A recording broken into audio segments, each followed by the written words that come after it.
Hello दोस्तों, नमस्कार, good evening. आप सभी का बहुत बहुत स्वागत है। चलिए आज का क्लास हम लोग स्टार्ट करते हैं। प्रधान शिक्षक और प्रधानाध्यापक। अभी तक आपका टेस्ट 6 आपका हो चुका है। आज हम लोग देखेंगे टेस्ट नंबर 7 और इसमें मोस्ट इम्पॉर्टेंट 50 प्रश्न जो आपको एग्ज़ाम में आने की 100% संभावना है। और जितने भी प्रश्न हैं ये संभावित प्रश्न है, आपके एग्ज़ाम में सिलेबस के अनुसार ही ये सारे सवाल है। और ये आपको प्रधान शिक्षक और प्रधानाध्यापक दोनों के लिए है, क्योंकि दोनों का सामान्य अध्ययन लगभग सेम है ना। तो 90% लगभग दोनों का सिलेबस सेम है आपका। तो चलिए हम लोग स्टार्ट करते हैं दोस्तों। और ये देखिए नंबर भी आपको दे दिया गया है, आप इस नंबर पे मैसेज करके टेलीग्राम ग्रुप में जुड़ सकते हैं। आप मैसेज कीजिएगा प्रधान शिक्षक या फिर प्रधानाध्यापक लिख करके मैसेज कीजिएगा, आपको टेलीग्राम का लिंक मिल जाएगा, वहाँ से टेलीग्राम जुड़ जाइए। जो भी क्लास होता है वहाँ पर इसका आपको लिंक शेयर कर दिया जाता है। ठीक है, ये हमारा फेसबुक पेज है। और जो लोग चैनल पर नए हैं, चैनल को सब्सक्राइब नहीं किए हैं, तो ज़रूर से ज़रूर चैनल को भी सब्सक्राइब कर ले, ताकि जो वीडियो है उसका नोटिफिकेशन आपको मिलता रहे। ठीक है, जो भी क्लास होता है उसका नोटिफिकेशन आपको मिल जाएगा। चैनल को सब्सक्राइब कर लीजिएगा। सीटेट की भी क्लास चल रही है, तो जो लोग अगर सीटेट की तैयारी कर रहे हों, आपके जो भी सगे संबंधी हो, तो उनको बता दिया जाए। सीटेट का एडमिशन चल रहा है आपका, टीचमेंट ऐप पर आपका क्लास चलेगा। इस नंबर पर मैसेज करके आप सीटेट में एडमिशन ले सकते हैं। आज चलिए पहला प्रश्न देखते हैं, काफ़ी इंपॉर्टेंट है। सभी लोग अपना अपना जवाब देते चलिएगा और सभी लोग लाइक कर दे, शेयर कर दे। चलिए पहला प्रश्न कह रहा है, ग्रैंड कैनियन किस नदी पर अवस्थित है। जी हाँ दोस्तों, ग्रैंड कैनियन काफ़ी इंपॉर्टेंट है। और ग्रैंड कैनियन जो है ये किस नदी पर कह रहा है, तो नदी हो जाएगा आपका कोलोरेडो नदी पर स्थित है। ठीक है, कोलोराडो नाम है, कोलोराडो नदी पर है। और ये नदी जो है आपका किस देश में है, तो यूएसए में है, याद रखिएगा। ठीक है, और ये दुनिया का सबसे बड़ा कैनियन है। ठीक है, देखिए कैनियन क्या होता है बताइए, है ना। दुनिया का कैनियन क्या होता है बताइए। तो ग्रैंड का मतलब तो हो गया बड़ा, लेकिन कैनियन क्या होता है, तो कैनियन का मतलब होता है ना कि जब नदी बहती है, ठीक है, जब मान लीजिए ये नदी बह रही है, तो इसके बीच वाले भाग को ना, नदी के जो बीच वाला भाग होता है उसको क्या करती है, यानी कि उसको काफ़ी गहरा कर देती है। ठीक है, इसी को कहा जाता है कैनियन। तो ग्रैंड कैनियन जो है ये कोलोराडो नदी पर बनाया गया है, बना है। इस कैनियन की जो आकृति होती है ये याद रखिएगा आई आकृति की होती है। ठीक है, किस आकृति की होती है, आई आकार की होती है। ठीक है, इसे ही कैनियन कहा जाता है। चलिए आई आकार की घाटी भी इसको कहा जाता है। ठीक, चलिए नेक्स्ट प्रश्न है आपका 52 नंबर, कह रहा है कि प्राकृतिक विलयन का पीएच मान कितना होता है।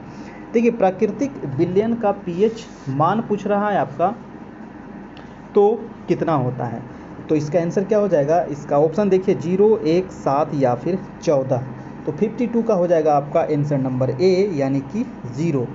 ठीक है, प्राकृतिक विलयन का वैल्यू होता है आपका 0 दोस्तों। और देखिए पीएच का खोज किसने किया था, तो SP सोरेनसन के द्वारा 1909 ईस्वी में पीएच मान का खोज किया गया था। ठीक है, ये आप ध्यान रखिएगा। और पीएच का वैल्यू अगर 7 के बराबर है तो उसको उदासीन कहेंगे, 7 से कम है तो उसको अम्लीय कहेंगे, और 7 से ज़्यादा है तो उसको क्षारीय कहा जाता है। तो प्राकृतिक विलयन का वैल्यू 0 होता है। 52 का आंसर हो जाएगा आपका ए नंबर। ठीक, नेक्स्ट है आपको कि तन्यता की कमी क्या कहलाती है। तो तन्यता की कमी ऑप्शन है भंगुरता, कठोरता या फिर सुघटयता या फिर प्रत्यास्थता। तो तन्यता की कमी को कहा जाता है आंसर नंबर भंगुरता, आंसर हो जाएगा आपका ए नंबर। नेक्स्ट प्रश्न है आपका 54, प्रश्न कह रहा है कि सिकंदरा में अकबर की विराट कब्र किससे प्रेरित है। देखिए अकबर जो महान है, इसका जो कब्र है वो कहाँ है, तो सिकंदरा में है। ठीक है, तो ये जो सिकंदरा में इसका विराट कब्र है ये किससे प्रेरित था। ऑप्शन है कि जैन मंदिर वास्तुकला से, या राजपूत वास्तुकला से, या फिर दक्षिण भारतीय वास्तुकला से, या फिर बौद्ध विहार से। तो ये जो प्रेरित था दोस्तों, तो ये था आपका 54 का हो जाएगा आपका बी नंबर, यानी कि राजपूत वास्तुकला से ये प्रेरित था। ठीक है, सिकंदरा में आपका याद रखना है कि अकबर महान का क्या था, मकबरा था। और ये किसने बनवाया था, तो मकबरे को 1612 ईस्वी में बनवाया गया था। किसके द्वारा, तो जहांगीर के द्वारा इसको बनवाया गया था। ठीक है, ये जो मकबरा है ना, ये 5 मंजिला मकबरा है। ठीक है, पिरामिड की आकृति का ये मकबरा है। और ये जो मकबरा है दोस्तों, इसमें हिंदू धर्म, बौद्ध धर्म और मुस्लिम धर्म, ईसाई धर्म, सभी शैलियों का ये मिश्रण है इसमें। ठीक है, तो ये काफ़ी इंपॉर्टेंट था, याद रखिएगा, राजपूत कला से संबंधित है। नेक्स्ट है आपका 55 नंबर, निम्नलिखित में से किस वैज्ञानिक ने लीवर का सिद्धांत आविष्कृत किया था दोस्तों? किस वैज्ञानिक ने लीवर का सिद्धांत आविष्कृत किया था? आर्किमिडीज, न्यूटन, आइंस्टीन या फिर मैडम क्यूरी? तो ये जो आपका किया गया था, आंसर हो जाएगा 55 का आंसर नंबर बी, यानी कि न्यूटन के द्वारा। ठीक है, सभी लोग वीडियो को लाइक कर दें एक बार। इसका हो जाएगा आपका न्यूटन। नेक्स्ट है आपका कि मोनालिसा किसने अंकित की थी? देखिए, मोनालिसा एक पेंटिंग है ना, ये किसने अंकित किया था? ऑप्शन है आपको पाब्लो पिकासो। वेरी इंपॉर्टेंट सवाल है ये, आपको बहुत बार पूछा गया सवाल भी है। एम.एफ. हुसैन या फिर लियोनार्डो दा विंसी या फिर माइकल एंजेलो? तो 56 का क्या होगा? सबको पता है कि जो मोनालिसा है लियोनार्डो दा विंसी के द्वारा ये आपको अंकित है ना, इसके द्वारा आपको इसको बनाया गया था। तो 56 का हो जाएगा आंसर नंबर सी। ठीक है, विश्व प्रसिद्ध जो चित्र है मोनालिसा, इसको इटली के महान चित्रकार थे कौन? तो लियोनार्डो दा विंसी के द्वारा बनाया गया था। और यह एक विचार मग्न स्त्री का चित्रण था जो अत्यंत हल्की मुस्कान लिए हुए है। ठीक है, और यह चित्र जो है फ्रांस के लुब्र संग्रहालय में सुरक्षित है। तो अभी ये जो चित्र है ये कहाँ है? तो याद रखिएगा फ्रांस में है। और फ्रांस में कहाँ है? तो लुब्र संग्रहालय में इसको रखा गया है। नेक्स्ट है कि सूर्य का पृष्ठीय तापमान आंका गया है। तो सूर्य का देखिए, इसके बारे में पिछले क्लास में बताए थे कि सूर्य का जो पृष्ठीय तापमान होता है दोस्तों वो कितना होता है? तो सभी लोग बताइए। तो 6000 डिग्री सेंटीग्रेड। अब 6000 देखिए, ऑप्शन नंबर ए हो जाएगा यहाँ पर। ठीक है, याद रखना है। देखिए, सूर्य जो है ना, सूर्य में एक काला धब्बा भी दिखता है। ठीक है, सूर्य में काला धब्बा दिखता है। क्वेश्चन पूछा जाता है कि सूर्य में जो काले धब्बे दिखते हैं उसको क्या कहा जाता है? तो उसको याद रखना है, सौर कलंक कहा जाता है। सूर्य में जो काला धब्बा दिखता है उसको सौर कलंक कहा जाता है। और इसका जो तापमान होता है वो 1500 डिग्री सेंटीग्रेड होता है। ठीक है, एक चीज़ और पूछा जाता है कि सौर मंडल का एकमात्र क्या है? तो तारा सूर्य है। और जिसके प्रकाश का स्रोत क्या है? तो नाभिकीय संलयन है। ठीक है, तो सूर्य का प्रकाश का स्रोत क्या है? नाभिकीय संलयन के द्वारा ये अपना प्रकाश दिन रात आपको देते रहता है। नेक्स्ट है आपका कि प्रोलॉग किस पीढ़ी के कंप्यूटर की प्रोग्रामिंग भाषा है? यानी कि प्रथम पीढ़ी, द्वितीय पीढ़ी, चतुर्थ या फिर पंचम? तो प्रोलॉग जो भाषा है ये किस पीढ़ी की है? तो आंसर हो जाएगा आपका पंचम पीढ़ी की ये भाषा है। नेक्स्ट है आपका कि फोर्थ मुख्यतः है। देखिए, फोर्थ क्या है? तो एक उच्च स्तरीय भाषा है या निम्न स्तरीय भाषा है या ए या बी दोनों या फिर मध्य स्तरीय भाषा है? तो फोर्थ क्या है दोस्तों? 59 का हो जाएगा आपका ए नंबर, यानी कि ये एक उच्च स्तरीय भाषा है। आंसर हो जाएगा आपका ए। ठीक है, फोर्थ क्या है? उच्च स्तरीय भाषा, याद रखिएगा। नेक्स्ट है आपका 60 नंबर कि निम्नलिखित में से कौन सी उच्च स्तरीय भाषा अंग्रेजी भाषा जैसी है? तो कौन सी उच्च स्तरीय भाषा अंग्रेजी भाषा जैसी है? ऑप्शन है बेसिक, कोबोल, फोर्ट्रॉन या फिर पास्कल? तो क्या हो जाएगा 60 का हो जाएगा आपका बी, यानी कि कोबोल। नेक्स्ट है आपका 61 कि निम्नलिखित में से किस दिन को विश्व जल दिवस मनाया जाता है? तो विश्व जल दिवस वेरी इंपॉर्टेंट जल दिवस है और ये हमेशा 22 मार्च को हर साल मनाया जाता है। 61 का हो जाएगा आपका आंसर नंबर ए। प्रत्येक 22 मार्च को जल दिवस मनाते हैं। देखिए, 22 मार्च को और क्या मनाया जाता है? तो बिहार दिवस भी मनाया जाता है ना। बिहार दिवस भी आपको 22 मार्च को ही मनाया जाता है, काफ़ी इंपॉर्टेंट है। 22 अप्रैल को क्या मनाते हैं? तो पृथ्वी दिवस, ये भी बहुत बार पूछा गया है। ठीक है, 22 अप्रैल को पृथ्वी दिवस और 22 मार्च को आपका हो जाएगा जल दिवस। जल दिवस कब से मनाया जा रहा है? तो 1993 से, 1993 से इसको मनाया जा रहा है। किसके द्वारा ये मनाया जा रहा है? तो संयुक्त राष्ट्र संघ के द्वारा ये शुरू किया गया था, यूएनओ के द्वारा। ठीक है, नेक्स्ट है आपका 61 कह रहा है कि गौतम बुद्ध के संबंध में सभी कथन सही है किसके सिवाय, है ना। गौतम बुद्ध के संबंध में कौन सा कथन सही है? और एक ऑप्शन इसमें गलत दिया गया। कह रहा है कि उसका जन्म जो हुआ था, उनका जन्म लुम्बिनी में हुआ था, बिल्कुल सही है। मृत्यु कुशीनगर में हुआ था, उन्हें ज्ञान की प्राप्ति बोधगया में हुआ था, बिल्कुल सही है। उन्हें ज्ञान की प्राप्ति राजगीर में हुई थी, राजगीर में नहीं हुआ था। ज्ञान की प्राप्ति जो हुई थी वो कहाँ हुई थい? तो बोधगया में हुआ था, निरंजना नदी के किनारे। देखिए, गौतम बुद्ध का जन्म कब हुआ था? तो इनके बारे में कुछ जान लीजिए। इनका जो जन्म हुआ था वो 563 BC में हुआ था। ठीक है, और कहाँ हुआ था? तो लुम्बिनी में हुआ था। और इनकी मृत्यु जो हुई थी 80 वर्ष की अवस्था में इनकी मृत्यु हो गई थी। मृत्यु कहाँ हुई थी? तो कुशीनगर में हुई थी। मृत्यु कब हुई थी? तो 483 ईस्वी पूर्व में इनकी मृत्यु हो गई थी। ठीक है, और 35 वर्ष की अवस्था में इनको ज्ञान की प्राप्ति हुआ था। 29 वर्ष की अवस्था में इन्होंने अपना गृह त्याग दिए थे और 6 साल की तपस्या के बाद इनको ज्ञान की प्राप्ति हुई थी। कहाँ हुई थी? तो बोध गया में। कहाँ पे? तो पीपल वृक्ष के नीचे निरंजना नदी के तट पर। अगला है आपका 63 नंबर प्रश्न है कि निम्नलिखित में से नर्मदा नदी के संबंध में सही कौन सा है? बताइए। नर्मदा नदी, देखिए नर्मदा नदी के बारे में तो आपको कई बार बता चुके हैं कि नर्मदा नदी जो निकलती है दोस्तों, ये मध्य प्रदेश से निकलती है। मध्य प्रदेश के कहाँ से निकलती है? तो अमरकंटक के पठार से निकलती है मध्य प्रदेश में, ठीक है। और नर्मदा नदी जो अमरकंटक से निकलती है और ये किधर की ओर बहती है? तो नर्मदा अमरकंटक से निकल के ये पश्चिम की ओर बहती है। इधर है आपका ईस्ट, इधर है वेस्ट, इधर है आपका साउथ, इधर है आपका नॉर्थ। तो ये पश्चिम की ओर बहती है और कहाँ पर गिरती है? तो ये है आपका अरब सागर। अरब सागर में यहाँ पर है आपको खंभात की खाड़ी और यहीं पर आकर के ये नर्मदा नदी गिर जाती है, ठीक है।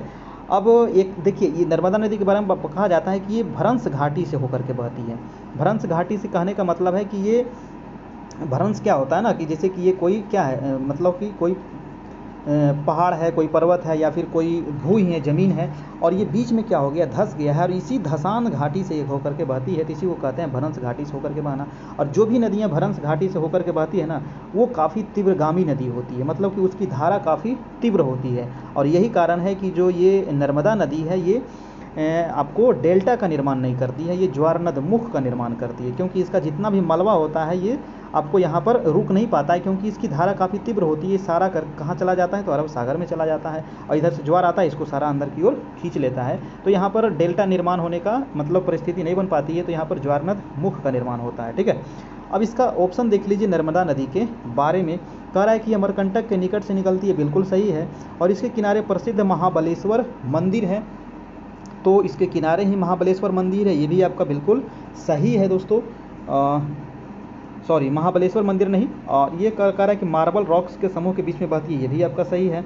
और कह रहा है कि इस नदी पर प्रसिद्ध सरदार सरोवर बांध बनाया गया, ये भी सही है। देखिए महाबलेश्वर नदी इसके किनारे नहीं है, तो महाबलेश्वर किसके किनारे है? बताइए सभी लोग। महाबलेश्वर जो है ये किसके किनारे है? तो इसका आंसर हो जाएगा आंसर नंबर बी कि ये सही था, सी सही है और डी सही है, ठीक है। चलिए, महाबलेश्वर है आपको क्षिप्रा नदी, क्षिप्रा नदी के किनारे है आपको महाबलेश्वर मंदिर। ये नर्मदा नदी के किनारे नहीं है, ठीक है। चलिए, तो इसका आंसर हो गया बी। नेक्स्ट है आपको कि इंडिया डिवाइडेड के लेखक कौन है? देखिए इंडिया डिवाइडेड एक काफ़ी इंपॉर्टेंट पुस्तक है। इसके जो लेखक हैं, ऑप्शन है मौलाना अबुल कलाम आज़ाद, महात्मा गांधी, सी राजगोपालाचारी या डॉक्टर राजेंद्र प्रसाद। 64 का क्या हो जाएगा? इंडिया डिवाइडेड है दोस्तों, ये आपको डॉक्टर राजेंद्र प्रसाद जो बिहार के ये थे और ये प्रथम भारत के राष्ट्रपति थे आपके, ठीक है। तो आंसर हो जाएगा आपका 64 का डी नंबर, ठीक है।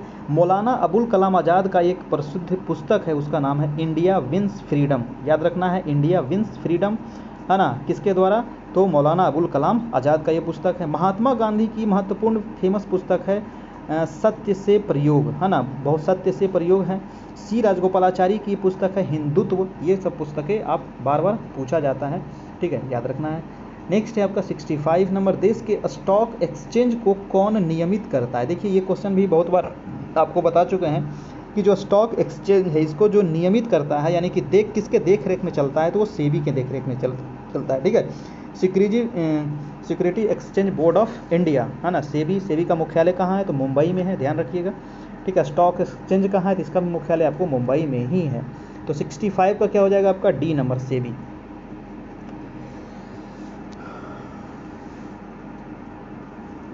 सेबी की स्थापना कब हुई थी? पहले भी बता चुके हैं आपको, 1988, 12 अप्रैल 1988 में इसकी स्थापना हुई थी, याद रखना। इसका मुख्यालय पूछा जाता है आपको हमेशा, तो मुख्यालय मुंबई में है।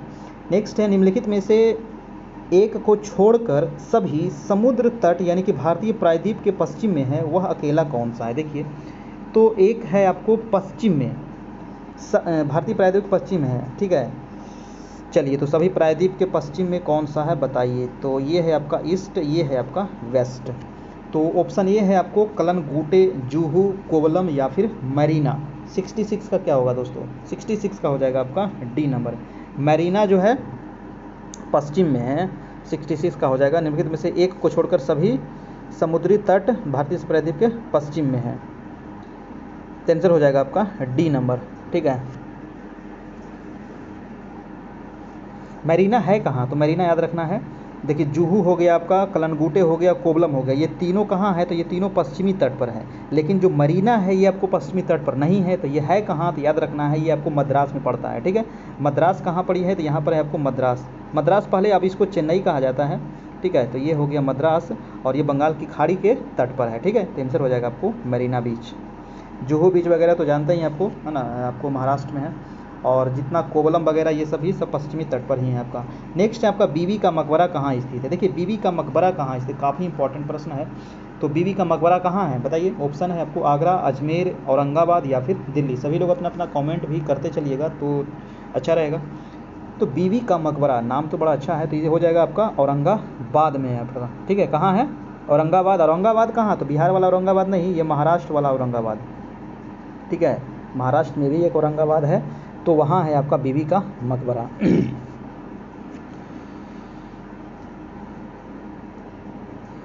देखिए ये जो मकबरा है ये किसका मकबरा है? तो ये औरंगजेब की पत्नी की मकबरा है। ठीक है, उसका नाम क्या था? तो राबिया उद्दौरानी का मकबरा। ठीक है, ये जो मकबरा है ना, इसको आपको दूसरा ताजमहल भी कहा जाता है। बीबी मकबरा को दूसरा ताजमहल भी कहा जाता है। क्यों कहा जाता है दूसरा ताजमहल? देखिए दूसरा ताजमहल इसलिए कहा जाता है क्योंकि इसकी जो आकृति है वो जो आगरा वाला ताजमहल है उसी की आकृति का था। ठीक है, बीबी का मकबरा। चलिए इन्होंने भी कॉपी किया था। चलिए नेक्स्ट प्रश्न है आपका कि दच्ची ग्राम अभ्यारण्य। ये तो पिछले क्लास में बताए थे कि दच्ची ग्राम अभ्यारण्य जो है दोस्तों ये आपको जम्मू कश्मीर में है ना। दच्ची ग्राम कहाँ है? तो जम्मू कश्मीर में है। तो 68 का क्या हो जाएगा आपका आंसर नंबर ए। ठीक है, दच्ची ग्राम जम्मू कश्मीर। किस लिए फेमस है? तो आपको बताए थे हिम तेंदुआ के लिए फेमस है ना, हिम तेंदुआ याद रखना है। महाराष्ट्र में कौन सा अभ्यारण्य है? तो महाराष्ट्र में है आपको तडोबा। ठीक है, हिमाचल प्रदेश में कौन है? तो पीन वैली। उत्तराखंड में फेमस कौन सा है? तो जिम कार्बेट। नेक्स्ट प्रश्न है आपका कि 69 नंबर की वियना। वियना यानी कि ऑस्ट्रिया किस नदी के किनारे स्थित है? बहुत सा अच्छा सवाल है।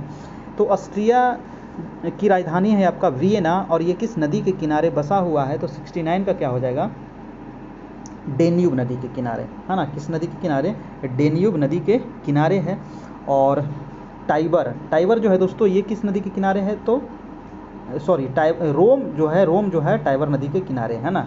टाइबर नदी है ना, ये शहर नहीं है। तो टाइबर एक नदी है जो रोम जो शहर है आपका इटली का उसके किनारे है, टाइबर के किनारे है। हडसन के किनारे कौन सा शहर है? तो हडसन के किनारे है आपका न्यूयॉर्क। हडसन नदी अमेरिका में बहती है, इसके किनारे न्यूयॉर्क है। और टेम्स जो नदी है इसके किनारे है आपको लंदन। ठीक है, टेम्स के किनारे लंदन है। नेक्स्ट है आपका कि सूर्य की किरणों की तीव्रता मापने वाले उपकरण को क्या कहते हैं? देखिए सूर्य की तीव्रता को मापने वाले उपकरण को क्या कहा जाता है? ऑप्शन है आपका एस्ट्रोमीटर, क्रेस्कोग्राफ या फिर एक्टियोमीटर या फिर बैरोमीटर। 70 का क्या हो जाएगा? तो 70 का हो जाएगा आपका सी नंबर, यानी कि एक्टियोमीटर कहा जाता है उसको। ठीक है, बैरोमीटर से क्या मापा जाता है? तो बैरोमीटर से वायु दाब को मापा जाता है ना। ठीक है, क्रेस्कोग्राफ से, तो क्रेस्कोग्राफ से पौधों की वृद्धि को मापा जाता है आपको। ठीक है, नेक्स्ट प्रश्न है आपका 71 नंबर की निम्नलिखित में से कौन सा रोग बैक्टीरिया से होता है? तो बैक्टीरिया से कौन सा होता है रोग बताइए? तो बैक्टीरिया से होता है आपका तपेदिक। आंसर हो जाएगा ए नंबर, बैक्टीरिया से तपेदिक या फिर क्षय रोग भी कह सकते हैं। ठीक है, बैक्टीरिया से होने वाला ये रोग है। ठीक है, नेक्स्ट है आपका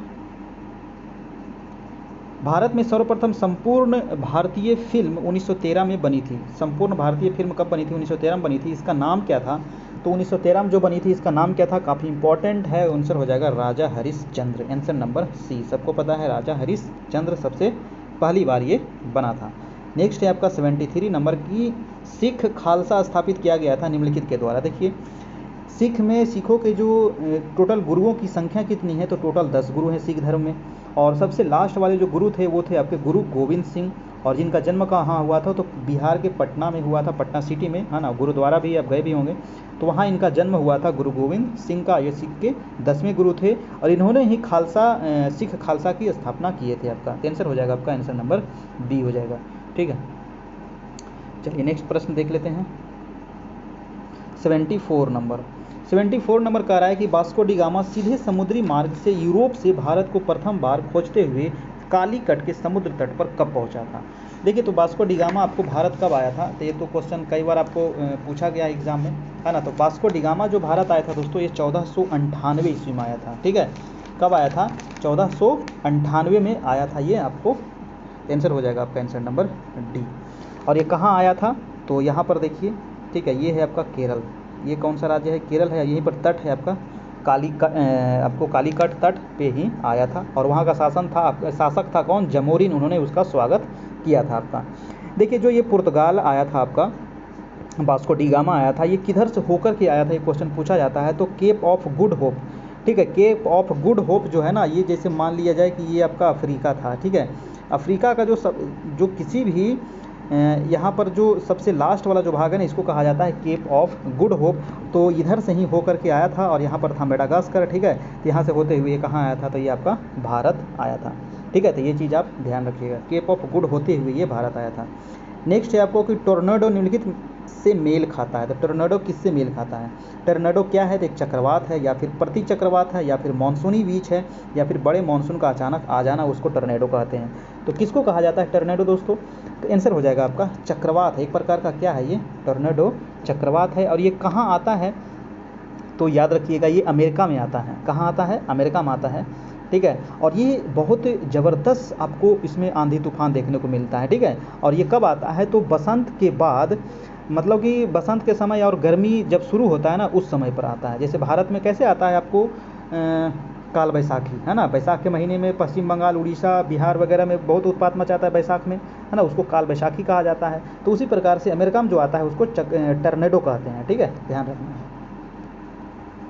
नेक्स्ट है आपका कि सिंधु नदी का उद्गम स्थल कहाँ है, काफ़ी इंपॉर्टेंट है सिंधु नदी का उद्गम स्थल। देखिए सिंधु नदी कहाँ से निकलती है, तो मैं थोड़ा सा मैप के द्वारा ही आपको समझा दूँ। सिंधु नदी कहाँ से निकलती है, बताइए सभी लोग।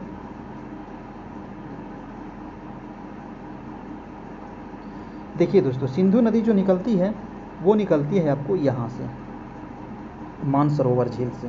कहाँ से निकलती है, यहीं से सिंधु मानसरोवर से ही आपको सिंधु नदी इधर की ओर बहती है और यहाँ अरब सागर में गिर जाती है। और यहीं से आपको ब्रह्मपुत्र नदी भी बहती है, पूरब की ओर बहती है, और ऐसे ऐसे जाते जाते ये आपको इंडिया में आती है, फिर बांग्लादेश होते हुए ये बंगाल की खाड़ी में गिर जाती है। तो इधर चला जाता है आपको ब्रह्मपुत्र नदी और इधर चल जाता है आपको सिंधु नदी, ठीक है। तो ये दोनों नदी आप याद रखिएगा कहाँ से निकलती है, तो दोनों मानसरोवर झील से ही आपको निकलती है। आंसर क्या हो जाएगा आपका सी नंबर 76 का। नेक्स्ट है आपका उच्चतम न्यायालय के न्यायाधीशों की संख्या में वृद्धि करने की शक्ति किसके पास है। देखिए उच्चतम न्यायालय जो हमारा है सर्वोच्च न्यायालय इसको कहते हैं, और भारत में कहाँ है, तो दिल्ली में है। और इसमें जो न्यायाधीश होते हैं, तो जब ये उच्चतम न्यायालय बना था तो उसमें टोटल उस समय न्यायाधीश था आपका मात्र 8, लेकिन वर्तमान में इसमें न्यायाधीशों की संख्या काफ़ी बढ़ गई है और वर्तमान में है 34। ये भी पूछ सकता है कितना है, तो वर्तमान में है आपका 34। उच्चतम न्यायालय अनुच्छेद कितने में है, तो 124 में याद रखिएगा, 12 का 4, ठीक है। तो 12 का 4 याद रखना है उच्चतम न्यायालय। इसमें वृद्धि करने की शक्ति किसके पास है, तो वो है आपका संसद के पास। किसके पास है, तो संसद के पास ही आपका शक्ति है कि उच्चतम न्यायालय में जो न्यायाधीश है उसमें संशोधन करके, संसद के द्वारा संशोधन करके उसमें वृद्धि किया जाता है। तो वर्तमान में इसमें टोटल कितने न्यायाधीश हैं, तो टोटल 34 हैं। अगला है आपका 1916 में Akhil Bharatiya home rule league की स्थापना किसने किया था। देखिए 1916 में स्थापित किया गया था, होम रूल लीग की स्थापना किया गया था। किसके द्वारा किया गया था, तो ये एनी बेसेंट के द्वारा किया गया था। ये काफ़ी इंपॉर्टेंट है, एनी बेसेंट, आंसर हो जाएगा आपका बी नंबर। और 1916 में ही आपका जो आपका BHU है, बनारस हिंदू विश्वविद्यालय है, उसका भी स्थापना किया गया था आपको उसी समय पर, ठीक है। तो 78 का आंसर क्या हो जाएगा आपका आंसर नंबर बी, यानी कि एनी बेसेंट, ठीक है, 28 अप्रैल 1916।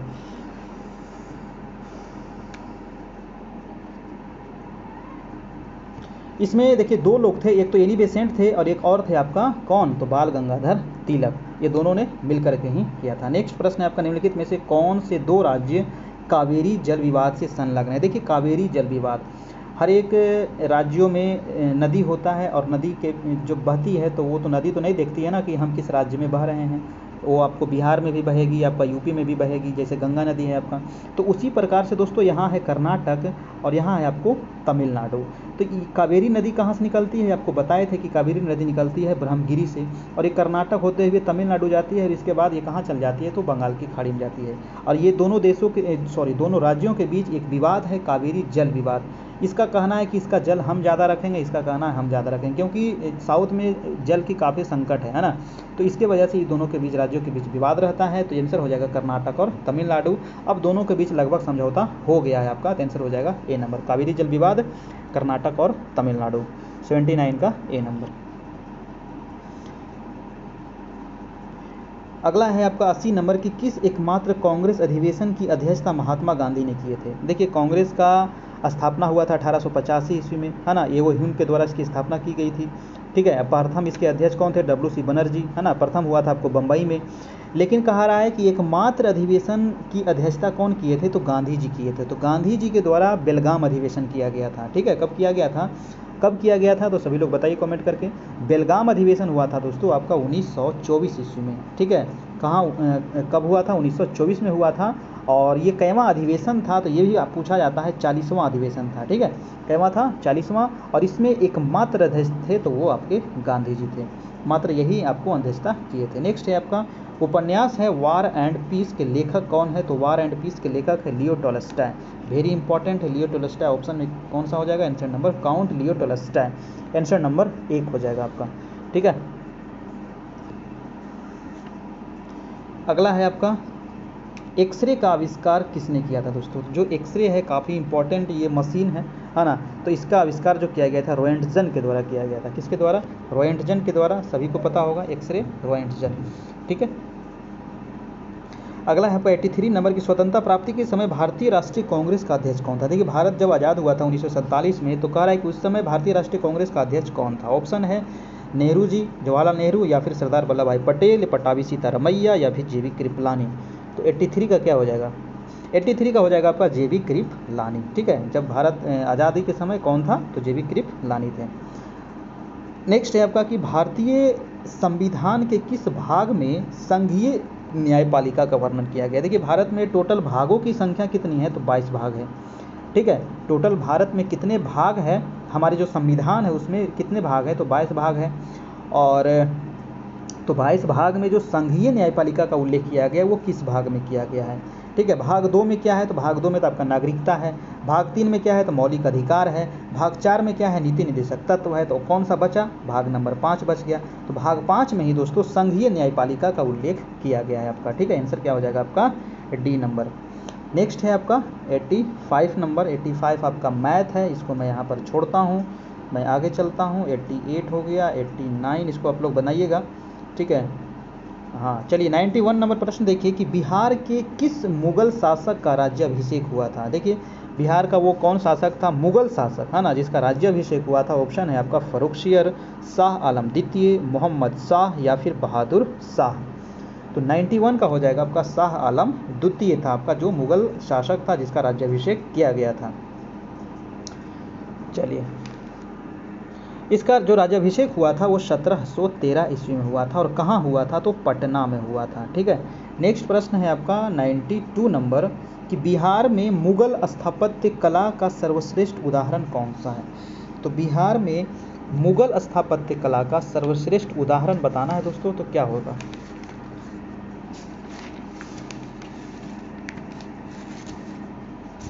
एक मिनट,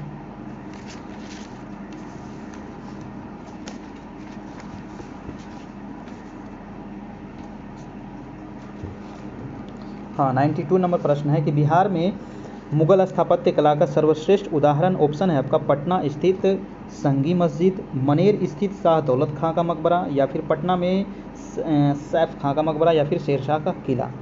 तो मुगल स्थापत्य कला का जो उपयोग किया गया था वो किया गया था आपका मनेर स्थित शाह दौलत खां के मकबरा में। ठीक है, आंसर नंबर हो जाएगा 92 का B नंबर। ठीक है,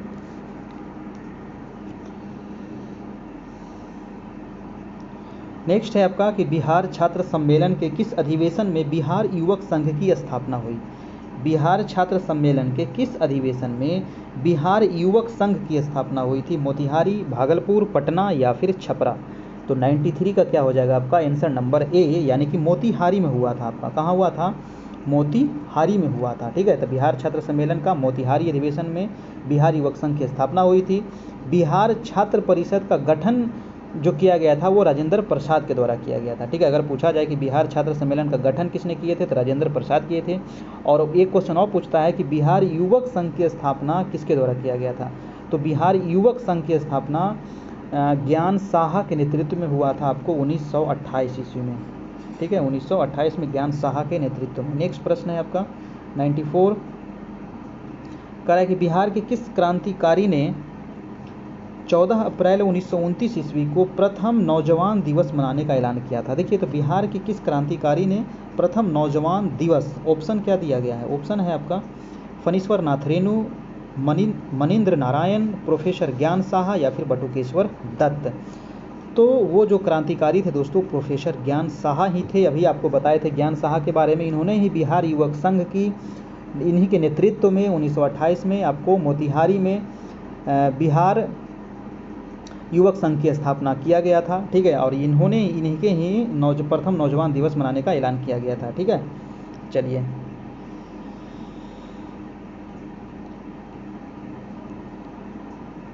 कब किया गया था, 1929 में, ध्यान रखिएगा। नेक्स्ट प्रश्न है आपका 95, कह रहा है कि जनगणना 2011 के आधार पर बिहार की साक्षरता दर कितनी है। काफ़ी इंपॉर्टेंट है, क्योंकि जनगणना से तो आपको फिक्स है कि 1-2 सवाल आपको पूछेगा ही पूछेगा, और ख़ास करके बिहार वाला तो ज़रूरी ही पूछेगा। तो अभी क्योंकि 2011 के बाद कोई जनगणना हुआ नहीं है, 2021 में तो हुआ नहीं, आपका 2022 में भी अभी नहीं हो रहा है, तो 2022 वाला अब नया आंकड़ा आएगा तो आपको पता चलेगा फिर। तब चलिए बताइए कि बिहार का 2011 के आधार पर कितनी साक्षरता दर थी दोस्तों, तो कितनी थी। 95 का क्या होगा, 61.8, मात्र 61.8। सबसे निचले पायदान पर हम थे आपका। ठीक है, बिहार सबसे ऊपर कौन था, तो आपका केरल था। सबसे नीचे कौन है, तो आपका बिहार। केरल का कितना है, तो 94%। अब तो उसका 100% हो गया होगा। अब बिहार का भी थोड़ा बहुत बड़ा होगा, है ना, लेकिन केरल का अब तो 100% हो गया होगा लगभग। ठीक है, तो 95 का आंसर क्या हो जाएगा दोस्तों, आपका 61.8। और महिला की भी अगर बात किया जाए, है ना, तो महिला साक्षरता दर बिहार में कितना था, तो 51.5%। अगर पूछा जाए कि पुरुष का साक्षरता दर कितना था 2011 में, तो 71.2% ये पुरुष था, और महिला 51.5। तो सब में जो बिहार है वो आपका निचले पायदान पर ही है आपका। नेक्स्ट प्रश्न है आपका, नेक्स्ट है 96 नंबर, का है कि अति लघु समय अंतरालों को सही मापने के लिए निम्नलिखित में से किसका प्रयोग किया जाता है। अति लघु समय अंतराल को सभी सही मापने के लिए किसका प्रयोग करते हैं, पुल्सर का, या फिर क्वार्ट्ज घड़ियाँ का, या फिर परमाणु घड़ियाँ का, या फिर श्वेत वामन का। 96 का क्या होगा, 96 का हो जाएगा आपका ए नंबर, यानी कि पुल्सर का प्रयोग किया जाता है। ठीक है, सबसे लघु समय अंतराल को मापने के लिए। नेक्स्ट है आपका कि टॉर्च लाइट, इलेक्ट्रिक सेवर आदि जैसे उपकरणों में आमतौर पर प्रयुक्त चार्जेबल बैटरियों में इलेक्ट्रोड का काम आमतौर पर निम्नलिखित सामग्रियों में से कौन सा जोड़ा करता है।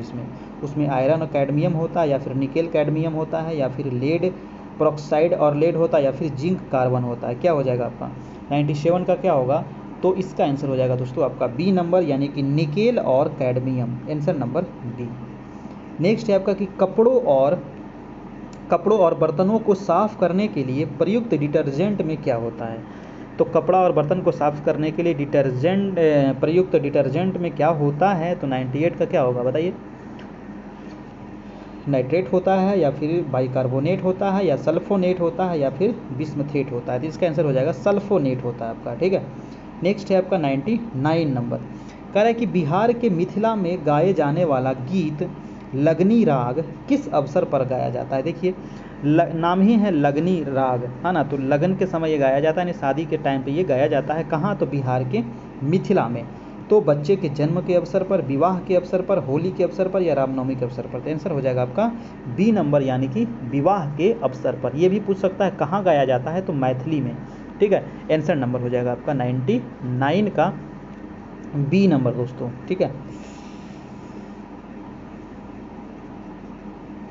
नेक्स्ट है आपका और आज का लास्ट प्रश्न, कह रहा है कि बिहार का प्रथम उर्दू अखबार, तो बिहार का प्रथम उर्दू अखबार कौन था। ऑप्शन है आपको नक्शे पायदार, मैखान ई इल्हाम, सिराते मुस्तकीन, नूरुल अनवार। आंसर क्या होगा, 100 का आंसर नंबर हो जाएगा नूरुल अनवार, जो बिहार का प्रथम अखबार था आपका। आंसर नंबर डी हो जाएगा। ठीक है, और ये पटना से आपका प्रकाशित हुआ था दोस्तों। ठीक है, नूरुल अनवार, और ये कब हुआ था, तो 1874 ईस्वी में हुआ था। ये काफ़ी इंपॉर्टेंट है क्योंकि ये प्रथम हो जाता है आपका। ठीक है, चलिए, तो ये रहा आज का 100 प्रश्न। कैसा लगा आप लोग नीचे कमेंट करके ज़रूर से ज़रूर बताइएगा। और जो भी प्रधान शिक्षक और प्रधानाध्यापक की तैयारी कर रहे हैं, उनका क्लास रेगुलर चल रहा है, बिल्कुल चल रहा है।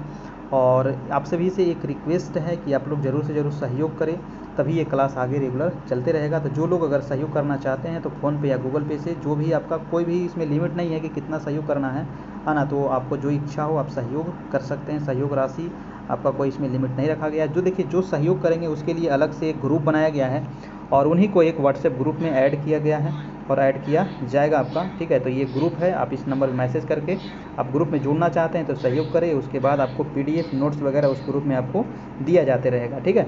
चलिए, तो और सीटेट की भी क्लास हो रही है दोस्तों। तो जो लोग अगर सीटेट की तैयारी करना चाहते हैं, तभी सोशल साइंस का मात्र 301 रुपये फ़ी है। तो जो लोग एडमिशन लेना चाहते हैं ले सकते हैं।